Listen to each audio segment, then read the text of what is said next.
পারছেন, এই আন্দোলন যদি বেসে যায় তাহলে কিন্তু সারা বাংলাদেশের মানুষ বেসে যাবে। এই আন্দোলনটা সবার, এই আন্দোলন শুধু ছাত্র নয়, সর্বসাধারণের সকল মানুষের। ছাত্রদের সাথে আমরা যদি একত্রতা পোষণ না করি তাহলে এই দেশটা কিন্তু নিভে যাবে। এই দেশটা আমার, আপনার সকলে, আপনারা বাড়িতে বসে বসে রাস্তায় নামুন।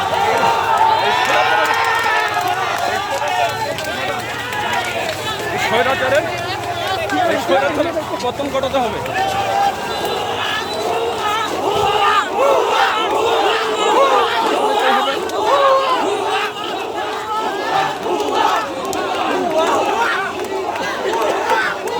এখানে ব্যারিকেড করা হয়েছিল,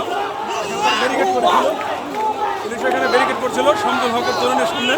এখানে ব্যারিকেড করেছিল, এখানে কিন্তু তারা ব্যারিকেড করেছিল, ছাত্ররা সব ব্যারিকেড ভেঙে শামসুল হক তরুণের দিকে কিন্তু সে অগ্রসর হয়েছে।